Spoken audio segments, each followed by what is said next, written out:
Hemos llegado al llegadero porque todo lo que se ha manejado en los términos politiqueros en Venezuela, cuando se habla de elecciones, termina evidentemente en dos cosas. Número uno, en una estafa y número dos, en varios instrumentos para la estafa. Jovel Álvarez, en su libro Relatos de un País Perdido, deja unas entrevistas y unos relatos sobre lo que ocurría en el momento en que la oposición falsaria se encontraba transitando aquel experimento de el interinato, del cucutazo y todas esas cosas. Por supuesto, allí Jovel Álvarez entrevistó a los principales protagonistas y dejó testimonio de lo que decían y lo que pensaban en aquel momento. E hizo un interesante resumen cronológico de lo que ocurría, de lo que decían y de lo que planteaban. Pero además de eso, hoy en día estamos viendo cosas distintas. Y esas cosas distintas es necesario también analizarlas, y es lo que hemos hecho en esta segunda parte de la conversación con nuestro querido amigo Jovel Álvarez, autor del libro Relatos de un País Perdido.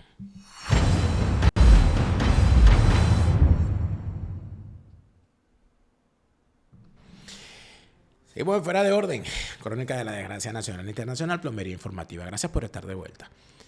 El tema de la religión es muy importante para Jovel Álvarez. Jovel Álvarez es una persona que tiene creencias religiosas, que las defiende y las practica. Por supuesto, todo eso pertenece al ámbito privado. Yo considero que hablar de la religión que uno puede profesar siempre va a ser algo íntimo.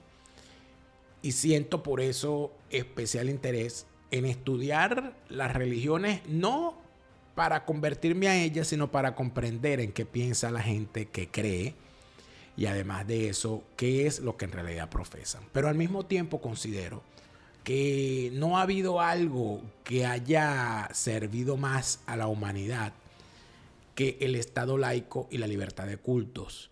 Porque la libertad de cultos y el Estado laico son los que nos permiten separar la barbarie de la civilización, si es que acaso la palabra civilización existe. Si de verdad es un concepto que pueda ser tangible. Porque matar a alguien o hacerle la guerra a alguien por las cosas en las cuales cree es una cosa deleznable y sin duda alguna tiene que tenerse como tal. En tal sentido, me parece que no puede hacerse algo distinto que agradecer el hecho de que hoy en día es visto como un gesto de extremismo que una persona sea discriminada, elegida, cuestionada, perseguida por su credo religioso. Eso en Occidente ya es algo de moda. Es lo que nos separa de la cultura islámica, por ejemplo, donde, bueno, quien no es fiel al Islam termina siendo un infiel y un enemigo, al cual hay que hacerle inclusive la yihad, la guerra santa.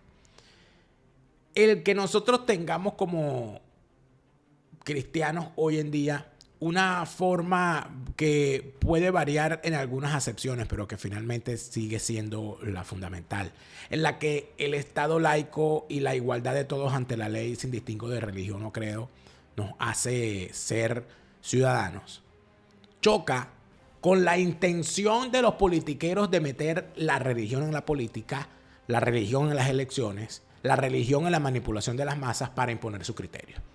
Cuando se habla del corazón del pueblo, cuando se habla de Chávez como el comandante supremo, cuando se dice que Chávez vive suplantando y colocando a Chávez como si fuese Cristo, una blasfemia absoluta, cuando vemos que se habla desde el punto de vista político que hay que tener fuerza y fe, cuando se habla desde el punto de vista político de que el tiempo de Dios es perfecto, cuando se habla desde el punto de vista político de que esto es una lucha espiritual, estamos hablando de qué? Estamos hablando de manipulación. Y este tema en particular me pareció maravilloso hablarlo con alguien como Jovel Álvarez, que es una persona que comprende la religión porque la ha estudiado y que además de eso comprende el lenguaje politiquero porque también lo ha estudiado. Y por eso esta segunda parte de la conversación me ha parecido sumamente interesante. Relatos de un país perdido y la utilización de la manipulación religiosa en la politiquería venezolana con Jovel Álvarez a continuación. En el segmento pasado estamos con Jovel Álvarez. Jovel, saludos de nuevo. Bienvenido de nuevo. Mira, Jovel, El tema religioso a mí siempre me parece un tema que cuando se mezcla con la política no da buenos resultados. El mezclar la política con la religión ha sido algo que en la gran mayoría, que creo que es una gran conquista de Occidente. Una de las grandes conquistas de Occidente es el Estado laico desde el punto de vista, que no significa un Estado ateo, que es otra cosa. Uh-huh. O sea, cuando tú planteas que el Estado es laico, lo que planteas es que al haber libertad de culto, el Estado no se va a casar con ningún culto para permitirle a sus ciudadanos la libertad de sentir que si yo soy católico, no es que el Estado es luterano y por eso me va a tratar distinto, sino que todos somos iguales ante la ley y por eso tenemos un Estado que no se casa con ninguna religión. Que la sociedad sea mayoritariamente luterana, católica, musulmana es otra cosa, pero el Estado siempre tiene que ser laico. Yo creo que ese es uno de los grandes avances de la sociedad occidental, que permitió que en Europa se acabaran las guerras de religión que dejaron este continente asolado por siglos, que permitió que se constituyeran países sobre la base de la tolerancia religiosa luego de haber vivido esa guerra de religión, que es el caso de los Estados Unidos. La buena parte de la historia de los Estados Unidos y de su conformación inicial en las 13 colonias está orientada precisamente hacia el recibir grandes contingentes migratorios de gente que venía huyendo de las guerras de religión en Europa. Y por eso los Estados Unidos son tan celosos con el tema del Estado laico, porque cualquiera puede montar una iglesia en la esquina y empezar. ¿Por qué? Que eso no quita, por ejemplo, que juren los presidentes sobre una Biblia o que... No solamente eso, que tampoco incluye que un político pueda decir que es católico, como es el caso de Biden, que es bautista, que es de cualquier iglesia. O sea, eso no lo impide, ni tampoco impide que en el seno de los partidos haya una actuación de gente que se siente, que reivindica la bandera de alguna religión. O sea, no tiene que ver una cosa con la otra. Yo veía recientemente una cuenta de estas que me pone datos demográficos, muchacho muy bueno, holandés, que se llama Maps, la cuenta se llama, está en Instagram, la cuenta se llama Maps Are Weapons, los mapas son armas, Maps Are Weapons se llama. Y él allí pone datos demográficos interesantísimos y los ilustra con eso. Y él pone un mapa de Alemania, país donde me encuentro, con el porcentaje de población en función de las religiones, ¿no? Entonces tú ves cómo el sur es mayoritariamente católico, que se así, donde está Bayern. Sí, ¿De ahí era Benedicto? Benedicto era de Bayern, es correcto. Y las zonas aledañas. Ves la zona luterana, que está más al norte, ¿verdad? Pero cuando ves la zona que era la antigua DDR, la antigua Alemania Oriental, ves que cuando tú preguntas allí, ¿qué religión tiene usted? La gente dice, yo soy ateo, soy agnóstico. Pero yo que vivo en esta zona donde la gente mayoritariamente dice que es agnóstica, ¿verdad? Sé muy bien que el hecho de que de que se declaren agnósticos no significa que son ateos, sino que significa que ellos tienen una creencia, tienen una religión, van a su iglesia, pagan su impuesto a la iglesia, colaboran en actividades de la iglesia a la cual pertenecen, pero para ellos, públicamente, la religión es algo de lo cual ellos no van a alardear ni van a decir, porque eso pertenece al fuero privado. Y como vivían en el comunismo, donde tener una religión era prácticamente ser enemigo del Estado, ellos aprendieron a la fuerza o lo dejaron como costumbre que yo no voy a hablar de mi religión en el terreno público. Y bueno, aquí hay unas catedrales, o sea, los sitios más bellos que tiene esta región, aquí, por lo menos aquí donde yo estoy, son las catedrales. La catedral de Santo Tomás, una de las más antiguas, donde está enterrado Johann Sebastian Bach. La catedral de San Nicolás, donde está el órgano original en el que tocó Johann Sebastian Bach y los grandes maestros de su época. Es decir, no es que llegó el comunismo y derribó las catedrales, sino que se guardó eso. Entonces, a mí me parece infame, para decirlo de una manera elegante, que se quiera utilizar lo religioso para manipular a la gente y decirle, tú tienes que estar conmigo porque conmigo está Dios. O sea, yo creo que Dios no está inscrito en ningún partido. No he visto eso en ninguna escritura ni en ninguna religión. Y no creo que sea sensato arrastrar a la gente por el camino de la fe, que la fe siempre es algo místico y privado, cuando estamos hablando de temas terrenales como el fraude electoral, como la existencia de una organización criminal. O sea, eso tú no lo derrotas con fe. Tú puedes tener fe en tu salvación como cristiano, puedes tener fe en que Dios existe, puedes tener fe en que Dios te ampara, pero tú no puedes tener fe en un sistema electoral que te ha demostrado, porque es una cosa terrenal, son cosas distintas. ¿Cómo lo ves tú? ¿A ti te parece lógico estar utilizando esto de la fuerza y la fe y de la lucha espiritual desde el punto de vista político? Eso es lícito, eso es ético. No, a ver, a mí no me lo parece. Yo, para empezar con el argumento, quisiera decir, yo soy del único país de América Latina que sigue siendo un estado confesional. Costa Rica es un estado que se declara católico, apostólico, romano. Ha habido muchas discusiones a lo largo de los años sobre cambiar la constitución, hacer un estado laico. La propia iglesia se ha declarado a favor de que haya un estado laico, pero es un tema que, por algún motivo que yo no comprendo, hasta ahora está en espera. Hay cosas más importantes, es verdad. Entonces, no, Costa Rica tiene esta particularidad. Y yo, hubo un momento de mi vida en el que la religiosidad, vamos a decir así, era muy de tradición, diría incluso inocente, y me parecía bien que Costa Rica fuera un estado confesional. Es más, yo lo veía como una cosa positiva. Después salí de Costa Rica, conocí el mundo. México era el caso opuesto, totalmente. México era un país que tenía una historia de persecución a la iglesia, a pesar de ser un país mayoritariamente católico. Cuando el Papa visitó México, por ejemplo, en el 79 había discusiones, creo que esto ya lo hemos hablado, sobre si el Papa podía o no ir vestido de sacerdote, de blanco, o si tenía que ir con un traje, como un ejecutivo, porque los sacerdotes no podían vestir como sacerdotes en la calle en México en aquel momento. No había relaciones con el Vaticano. Esto se empezó hasta el 93. Entonces yo he visto un poco todas las caras de la moneda. Después te vas a Europa, donde nos ven a los latinoamericanos como, o al concepto de Dios, vamos a decir así, como algo que es como de los aborígenes latinoamericanos. Allá creen, pero en Europa Dios está muerto. Y entonces te das cuenta de cómo hay diferentes visiones. Y termino ahora en Medio Oriente, donde todo, tu identidad está definida por tu origen y por tu religión. En este país, o eres hebreo, o eres árabe, o eres cristiano. Y eso es algo muy impresionante, porque aquí puede venir Madonna a pelarse el culo, puede venir quien quiera y esa es cristiana. Porque, esa es la forma en la que está concebido el mundo para ellos. Y para ellos, de hecho, todo esto, es disoluto y todo esto está relacionado a la cultura cristiana occidental. Bueno, entonces esto de mantener estos conceptos, estas identidades ligadas a la religión, he aprendido a valorarlo con los años.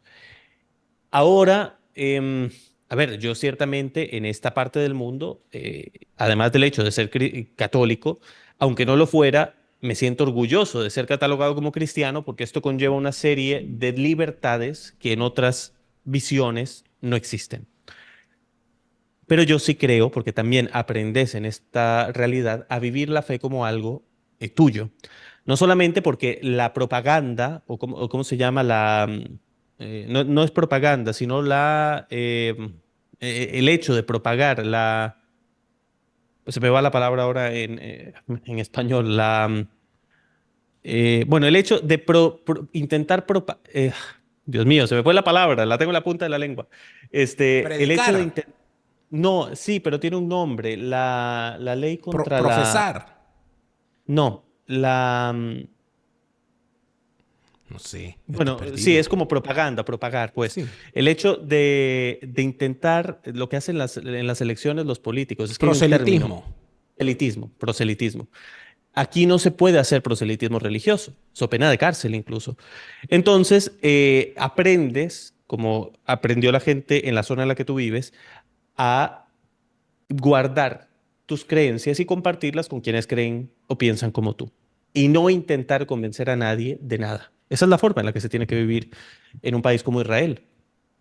Entonces, es una realidad curiosa. Ahora, con respecto a la pregunta que tú haces, porque yo he escuchado también esto que dice María Corina Machado, esto es una lucha del bien contra el mal y no es algo nuevo, lleva años diciéndolo. A mí siempre me llamó mucho la atención esta forma de hablar, porque no solamente María Corina Machado, porque lo que dice María Corina es, Dios está con nosotros, el demonio está con el chavismo. Ahora, que el demonio esté con el chavismo, yo digamos que no lo tengo en duda, no lo pongo en duda. Pero es cierto que también el chavismo, Chávez, intentó hacerse pasar por cristiano y con la cruz y la Biblia eh, y estos van y le piden la bendición al Papa y los más criminales y se las dan. O sea, siempre hay un intento de manipular a las personas desde lo más íntimo. Exacto. Decir, mira, yo estoy con el Papa, el Papa me dio la bendición. Y lo hacen tanto Maduro como Capriles. Y dentro de nuestras metas tiene que estar viajar más. En España hay destinos maravillosos como Cantabria, porque Cantabria y sus maravillas nos la muestra la Posada Somavilla. La Posada Somavilla te invita a ir a Cantabria para descubrir un destino distinto dentro de la propia España. Si no quieres ir muy lejos porque estás en España, o si quieres ir a un sitio distinto de España y conocer más de ese maravilloso país, la Posada Somavilla te invita a conocer de Cantabria sus maravillas. Comunícate con ellos. En Semana Santa es un maravilloso destino y en los tiempos por venir también lo será. Cantabria y sus maravillas con la Posada Somavilla, para allá vamos, por supuesto, pero claro que sí. Tengo que decirte que nuestra amiga Carla Ronarevalo ha puesto también a la disposición su grano de arena. Ha puesto su grano de arena Carla Ronarevalo para ayudarnos a cumplir con nuestra meta de este 2024. Vamos a leer más, vamos a enterarnos de mucho más. Y por esa razón, Por los pies entra la muerte es el maravilloso libro que Carla Ronarevalo ha puesto a nuestra disposición para que al momento de leerlo poder decir eso que decían las abuelas con aquel viejo adagio, nadie se muere la víspera. Por los pies entra la muerte de Carla Ronarevalo, a la venta a nivel mundial en Amazon. Y hay cosas feas de Venezuela, sí, sí las hay, por supuesto, pero las cosas bonitas son mayores y esas las llevamos aquí. Porque el sentirse orgulloso de ser venezolano, si es que acaso es posible sentir orgullo, es sentirnos orgullosos de qué? De nuestros recuerdos. Del olor de las empanadas cuando llegábamos a mitad de la tarde y la mamá o la abuela nos las estaba preparando. Del olor del mercado cuando íbamos el sábado con mamá y con papá a comprar las verduras. Del olor de la playa cuando íbamos los domingos o cuando íbamos en Semana Santa. De la procesión del Nazareno del miércoles Santo. O de todas aquellas cosas que nos traen el recuerdo que Zaida Belén Martínez nos expone en su libro Lo que me dio la luna. Lo que me dio la luna de Zaida Belén Martínez es un maravilloso libro que nos permite entender que las cosas bellas de Venezuela existen y existirán mientras nosotros las recordemos. Lo que me dio la luna de Zaida Belén Martínez está a la venta a nivel mundial en Amazon. ¿Y tú quieres estar aquí? ¿Tú quieres que tu libro, tu producto, tus servicios, tu empresa esté a la disposición de toda esa gente que se encuentra allí del otro lado de la pantalla? Comunícate con nosotros al correo que ves en pantalla y te haremos una oferta que no podrás rechazar, convertirte en uno más de nuestros aliados comerciales. Por supuesto que es posible, está a tu alcance y podemos construir juntos esa alianza. Anúnciate con nosotros, escríbenos al correo que ves en pantalla, que los arrepentimientos en este canal no caben. Pero es que O además sea, de eso, claro, Jovel, pero fíjate que es algo que en el caso particular, sobre todo ya en la última etapa de Chávez, que se murió y no volverá, a Chávez en ese periodo ocurrió algo muy particular, que yo lo he relatado en varias ocasiones porque lo supe de primera mano porque las cosas al final se terminan sabiendo. ujú. La campaña que se hizo, de la última campaña de Chávez, que fue la que se hizo contra Capriles, fue asesorada por los famosos expertos electorales brasileños que Ujú. también asesoraron la campaña de Capriles. Es decir, los dos candidatos tenían los mismos asesores brasileños que se quedaban en el mismo hotel y desayunaban juntos en el buffet. ¿Qué ocurre con esto? Que, por supuesto, esta gente buscaba hacer unas campañas y aquí es donde la gente dice, bueno, pero ¿para qué necesitas unos asesores electorales tan arrechos si el sistema electoral es fraudulento? Porque lo que buscan no es que con una campaña tú ganes las elecciones, porque ellos las van a ganar porque tienen un sistema electoral. La campaña Ujú. lo que busca es convencerte de que van a ganar, para que cuando se den los resultados tú digas, no, es que hicieron una campaña muy arrecha.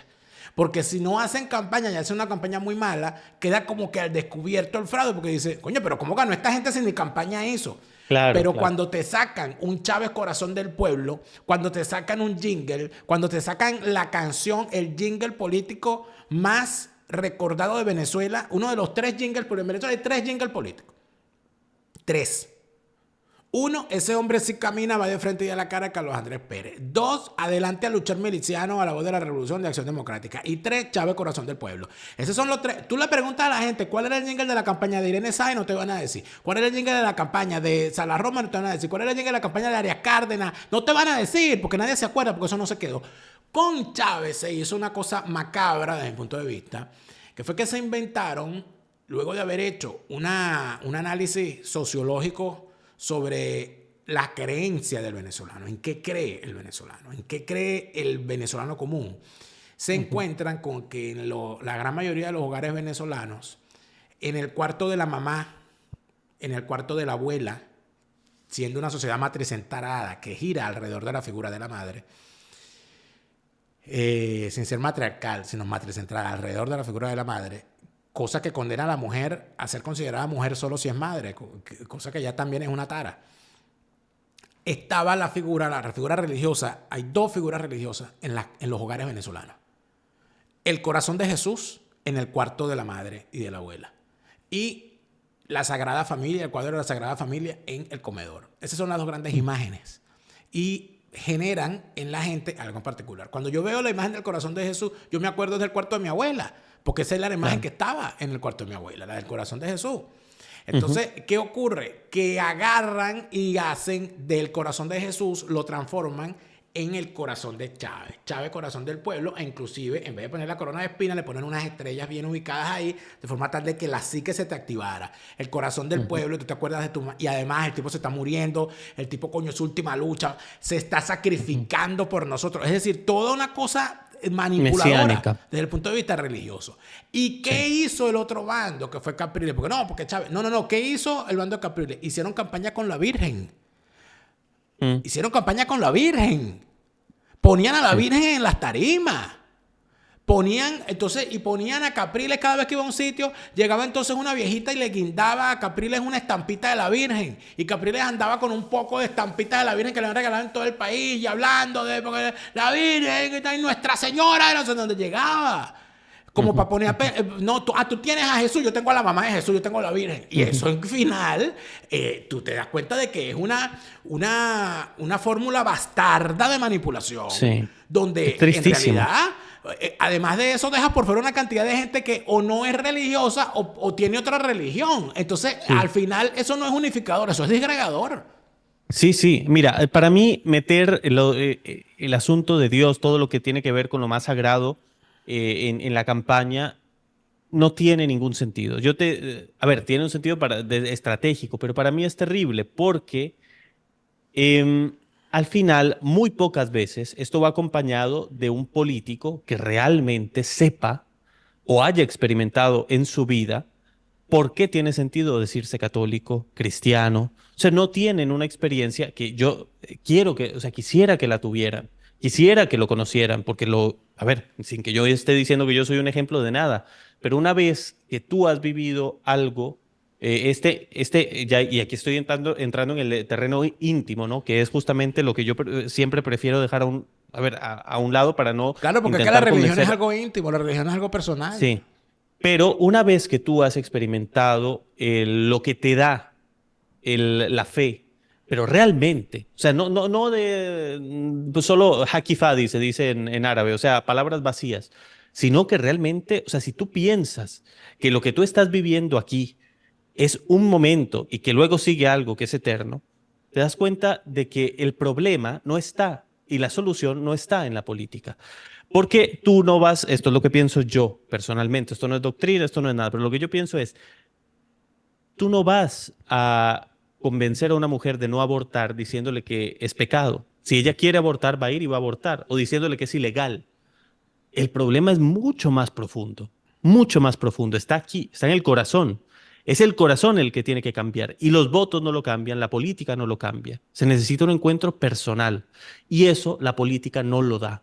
Entonces, querer instrumentalizar la política para hacer estas cosas es difícil, o sea, para mí es difícil creerle a un político que se diga católico y me resulta a veces ofensivo incluso que quieran identificarse como católicos, porque si tú has tenido este encuentro, te darías cuenta de que yendo al Parlamento a discutir el resto de tu vida no vas a solucionar nada de los problemas que están dentro del corazón del hombre o de la mujer. Te dedicarías a intentar que otros tuvieran este encuentro, que otros realmente en su fuero íntimo llegaran realmente a transformar sus vidas y no a propagar estos discursos y poniéndote del lado o queriendo instrumentalizar a Dios para traer gente a tu carrera, a tu papeleta. Entonces a mí se me hace una cosa muy baja, terriblemente baja. Em, pero pareciera que es la forma en la que están estructuradas las campañas políticas en América Latina. En México, por ejemplo, el partido del presidente López Obrador se llama Morena, por la Virgen Morena. O sea, es una alusión clarísima, ¿no? Claro. Entonces, pareciera que esto es algo que es inherente a nuestra forma de ser. Llegará el Yo punto... creo que, claro, es que hay unas prácticas, ¿no? Además de eso, recuerda que es precisamente la izquierda la que Sí. tradicionalmente se ha colocado como un ente de manipulación. O sea, no han podido escapar, porque es que el asunto es exactamente como tú lo estás planteando, desde mi punto de vista. O sea, tú tienes algo en Hispanoamérica que tú no puedes cambiar. Ujú. Y si es algo negativo, deberíamos cambiarlo. ¿Y qué hace la política? Como no lo puedo cambiar, déjame utilizarlo. Y es allí entonces Sí. donde se dan unos fenómenos que son bien particulares. Y nosotros tenemos, Hispanoamérica es un continente creyente. Yo no voy a decir católico, no voy a decir cristiano, voy a decir Ujú. creyente. O sea, en Sí. Hispanoamérica se cree en Sí. algo que está por encima, siempre. Sí. Sí. Sea Sí. cual sea la expresión, se cree que además de eso hay algo que rige nuestras vidas y que ese algo es Ujú. intangible al Ujú. humano. O sea, eso Sí. está Sí. en el imaginario hispanoamericano. ¿Eso Sí. puede ser bueno, puede ser malo? Bueno, habría que revisarlo porque nada es bueno y nada es malo en la sociedad, Ujú. sino que tiene consecuencias y tiene orígenes. Y luego está el tema Sí. del caudillismo. Ujú. Nosotros de verdad creemos en Hispanoamérica que la solución a los problemas de un país está en que haya una persona que se encargue con su mano dura y con su inmensidad de valores y tal, en poner orden, en ser el padre severo. Y eso tiene distintas expresiones en cada país. En México tiene una Ujú. expresión, en Chile tiene una expresión, en Brasil tiene una expresión, aunque no es Hispanoamérica, en Venezuela tiene una expresión fundamentalmente militarista y en Argentina tiene otra expresión. ¿Y qué termina ocurriendo Sí. con esto? Algo más o menos parecido a lo que ocurre en el país donde tú te encuentras, donde tú te habrás dado cuenta que en Israel la gente no es de izquierda o de derecha en función de Marx o en función del socialismo, sino que la gente es de izquierda o de derecha en función de la forma como ven la relación con los árabes y con el problema palestino. El que está más a la izquierda considera que hay que darle todo el territorio que le dio la resolución de la ONU del 47. El que está más a la derecha piensa que no hay que darles nada porque cada vez que le das algo los tipos te atacan. Y en el centro, ¿quiénes Sí. están? Los que piensan en una solución intermedia. En tal sentido, en Hispanoamérica pasa lo mismo, que no nos demos cuenta. En Hispanoamérica tú ves a un caudillo agarrando la izquierda o la derecha o lo que sea que le sirva en función de sus necesidades, pero siempre es caudillista. Y es tan caudillista Milei como lo fue Fidel Castro. Y entonces aquí va a Sí. salir, va a saltar los Orlando Avendaña y los Neomares. ¿Cómo te ocurres tú? Pues mira, Comparar a Milei con Fidel. Bueno, sí puedo, porque los dos son caudillos. Lo que pasa es que a Fidel le sirvió declararse socialista. A Milei le sí. sirve en su contexto y en su realidad y en su país declararse liberal. ¿Qué va a salir de ahí? No sabemos. Pero ¿está rompiendo Milei con el caudillismo hispanoamericano en la expresión argentina? No, se está aprovechando de ello.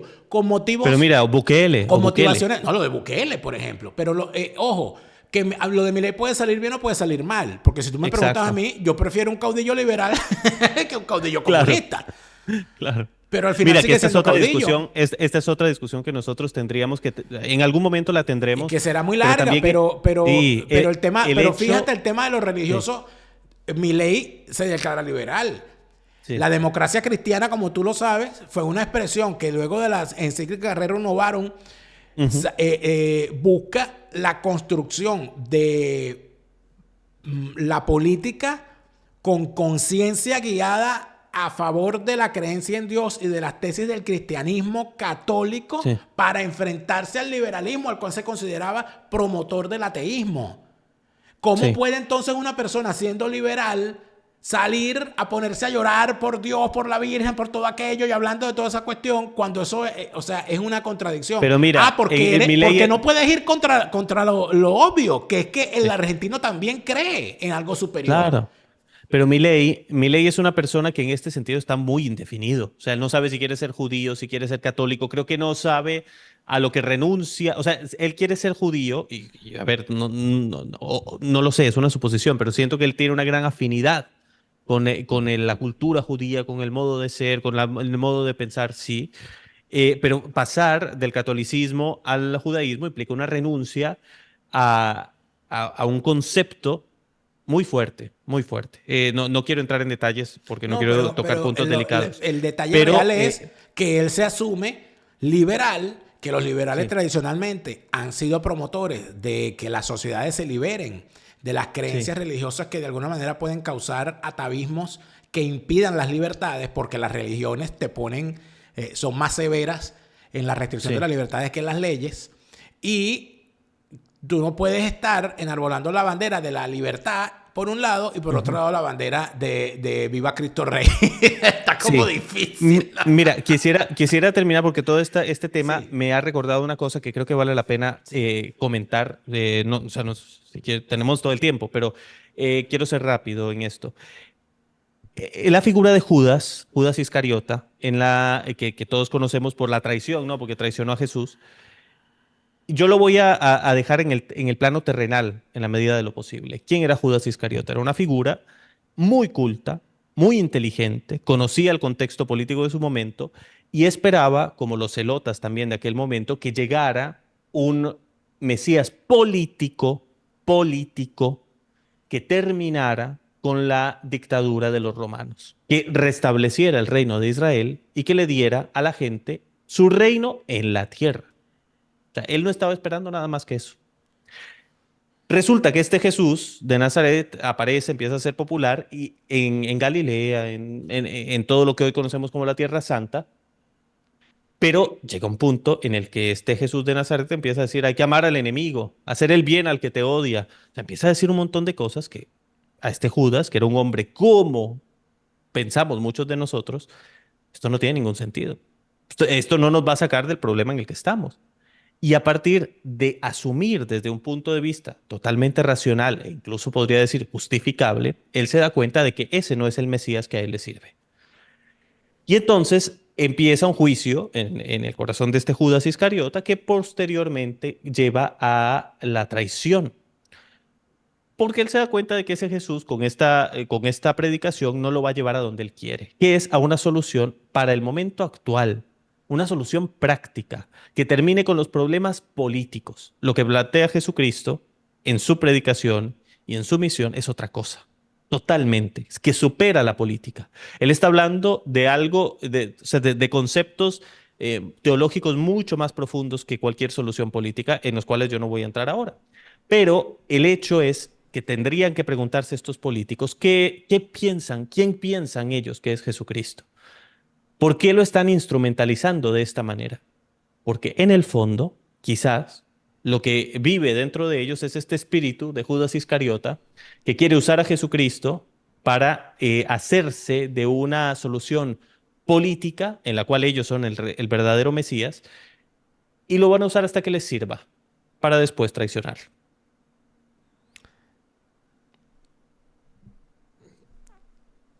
¿Qué más puedo decirte yo?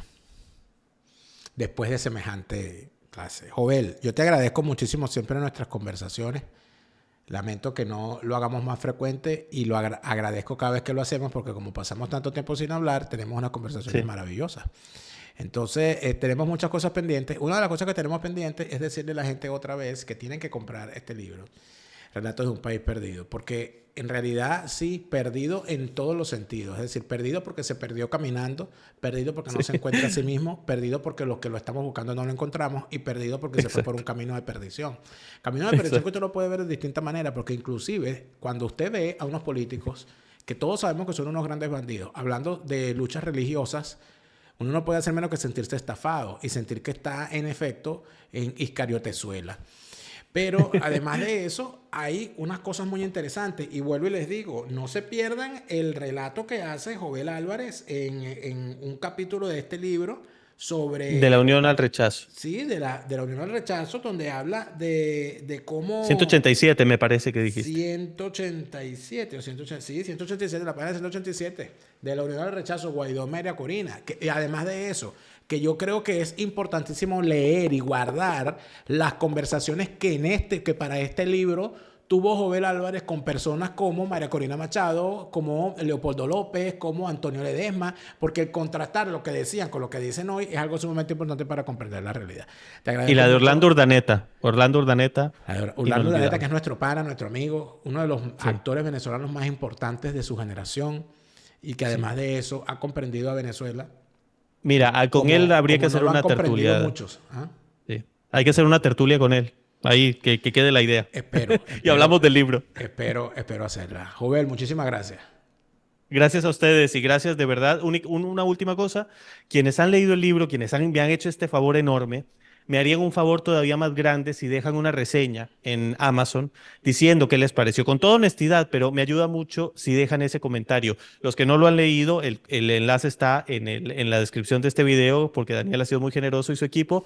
Y ahí consíganlo, léanlo, háganme saber y dejen la reseña, por favor. Para mí es un gusto saber que el libro llega a sus manos de alguna manera, físico o digital. Relatos de un país perdido lo pueden comprar en físico como lo compré yo, y si les gusta más leerlo en Kindle, está también en su versión digital. Jovel, hasta la próxima. Pura vida. Fuera de Orden fue presentado por Hispanidad, abogados y asesores. En España, el bufete número 1 en extranjería, obtención de nacionalidad española y asilo. Hablemos de Escocia en castellano, tus viajes a Escocia en tu idioma. Tu asesor Gustavo, en Estados Unidos la mejor póliza, la que compraste ayer. La segunda mejor, la que compras hoy. Mañana puede ser demasiado tarde. Carelis Bustos y su novela La vida es el mismo infierno, la cruel cotidianidad. Zaida Belén Martínez y lo bello de Venezuela en su libro Lo que me dio la luna. AMBS Servicios, en Estados Unidos, el pago de tus impuestos y planeación financiera que marcan la diferencia. Webfi, alojamiento web de por vida con un pago único sin necesidad de tarjeta de crédito. Tus heridas emocionales pueden sanarse. Tu gran oportunidad de sanar de Minori Martínez Gómez a la venta en Amazon. Te lo repite, Lara Farías, Chávez se murió y no vuelve. No te deprimas, siente alegría. Escucha bien lo que te estoy diciendo. Te lo repite, Lara Farías, Chávez está en